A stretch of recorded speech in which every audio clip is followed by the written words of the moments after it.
Como está a sua autoconfiança neste momento?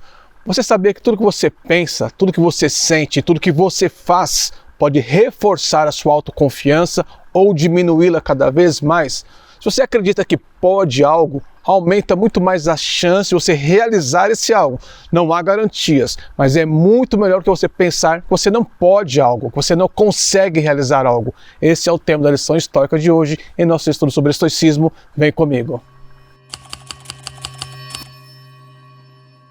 Na lição estoica de hoje, vamos conversar como desenvolver o seu poder de autoconfiança e como está a sua autoconfiança neste momento. A primeira coisa que você precisa para desenvolver o seu poder ou aumentar o seu poder de autoconfiança é entender que você precisa ajustar o foco, mudar um tipo de mentalidade. Existem duas aqui, uma que nos ajuda e outra que nos atrapalha. Além disso, você precisa conhecer o ciclo da autoconfiança, que é dividido em 3 etapas. Te explico agora.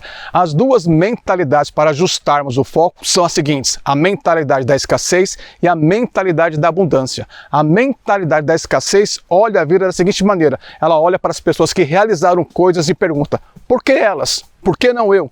É um tipo de mentalidade que alimenta um veneno interno que cresce e se transforma em inveja. Para a pessoa da mentalidade de escassez, é impossível que ambas pessoas vençam. Há sempre um espírito de competição. E para eu me sentir superior, o outro precisa perder. Eu tenho que diminuir o outro para me valorizar. Essa mentalidade é prejudicial para todo o processo de autoconfiança, porque ela te corrói e te diminui por dentro cada vez mais. Por outro lado, a mentalidade da abundância olha de outra forma. Quando ela vê as pessoas realizando coisas, ela pensa o seguinte: se elas podem, eu também posso. Se elas conseguiram, eu também consigo. Ela reforça um pensamento positivo, que é confiar na sua capacidade de ser humano de realizar aquilo que o outro também realiza. Não estou dizendo aqui que você vai fazer exatamente o que o outro fez e nem estou aqui confirmando que você pode ser quem você quiser e fazer tudo o que você quiser. Eu não estou vendendo para você esse positivismo barato que vendem por aí.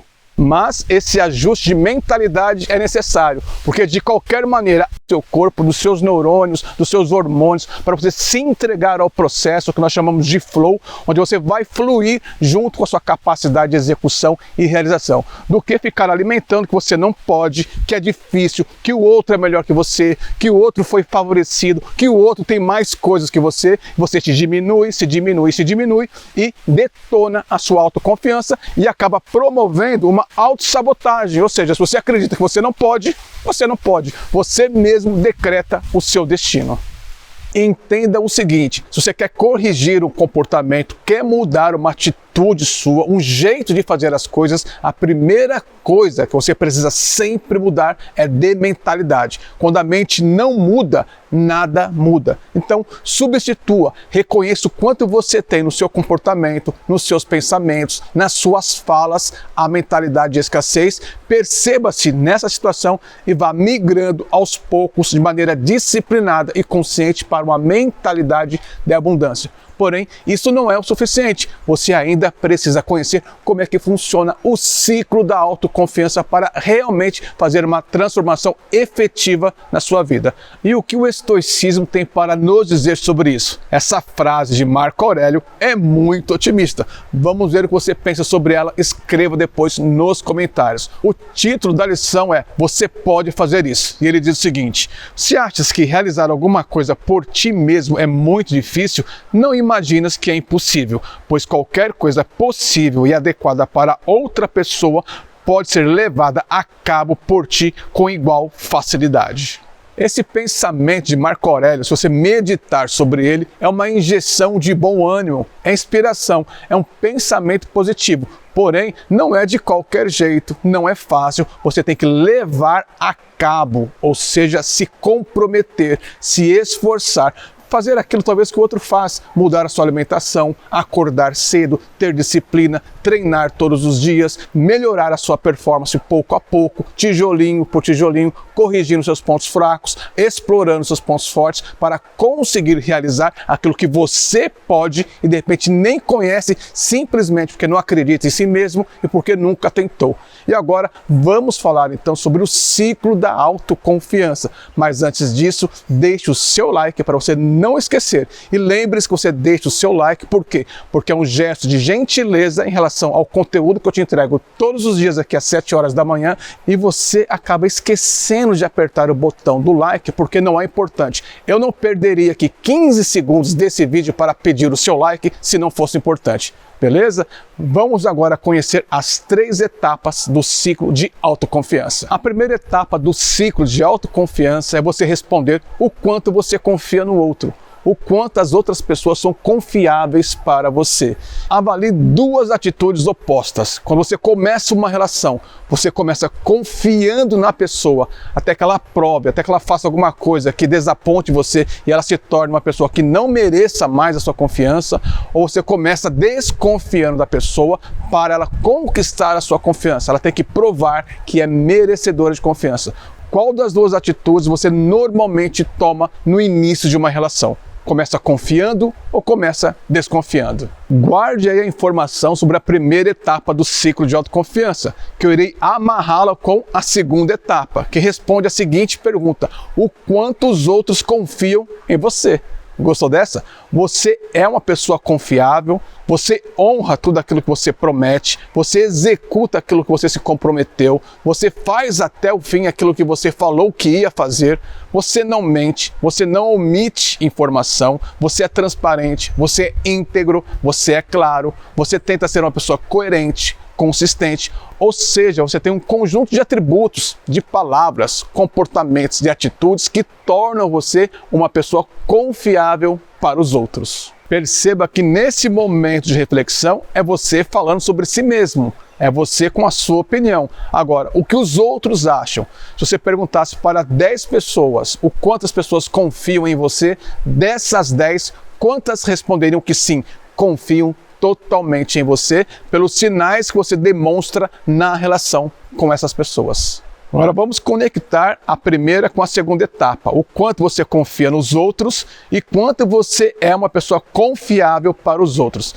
Perceba como uma atitude alimenta a outra. Se você é uma pessoa desconfiada, insegura, que começa toda a relação desconfiando de todo mundo, o que você transmite para o outro? Que tipo de energia, que tipo de imagem você passa para o outro? Você passa para o outro, você desconfia de todo mundo.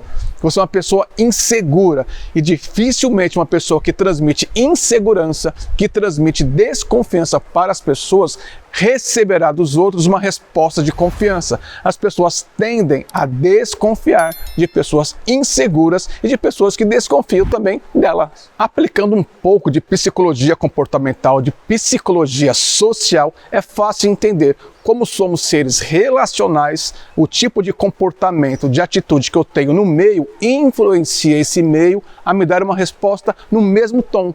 Então, se eu transmito insegurança e desconfiança, é isso que as pessoas irão sentir por mim. Eu acabo me tornando uma pessoa desconfiável para os outros. E quais são as consequências de tudo isso? Aí nós chegamos na terceira etapa. Então preste atenção nos 2 movimentos diferentes que podem acontecer neste ciclo. Eu começo uma relação desconfiando do outro. E eu vou ter como resposta desconfiança do outro sobre mim. E quanto mais eu percebo que as pessoas não confiam em mim, menor será o meu poder de autoconfiança. Minha autoconfiança vai lá embaixo, porque ninguém confia em mim.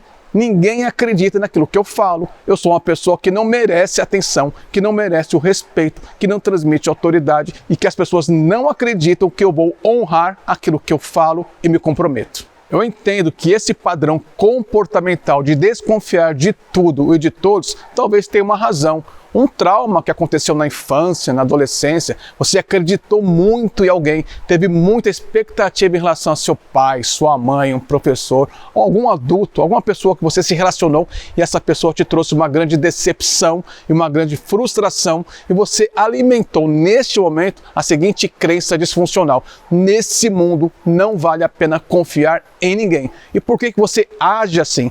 porque você não quer mais experimentar aquela dor profunda que você sentiu quando você se frustrou com alguém que você amava, que você admirava no passado. E como você não quer mais essa dor, você se armou por dentro e se tornou uma pessoa que desconfia de todo mundo. E não percebe que ao desconfiar de todo mundo, você recebe desconfiança e isso afeta o seu poder de autoconfiança. Este é um caminho neural construído que repete esse padrão em várias situações da sua vida. E hoje você está tendo acesso a esse conteúdo e sabe, no mínimo, o porquê.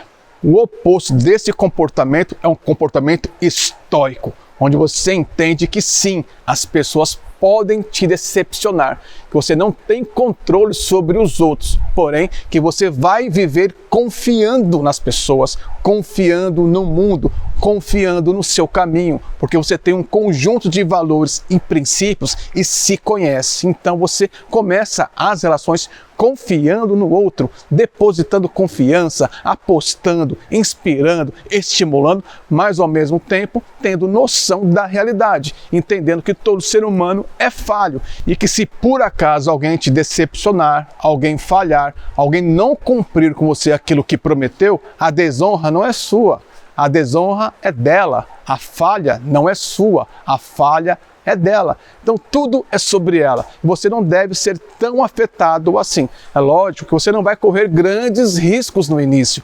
Você não vai querer que uma pessoa se comprometa com você para um grande projeto que vai colocar a sua carreira em risco, a sua vida em risco. Nós temos que ser também estratégicos e não ingênuos nesse processo. Por isso que é uma construção de confiança e não uma desconstrução de confiança, gerando desconfiança e afetando o seu poder de autoconfiança.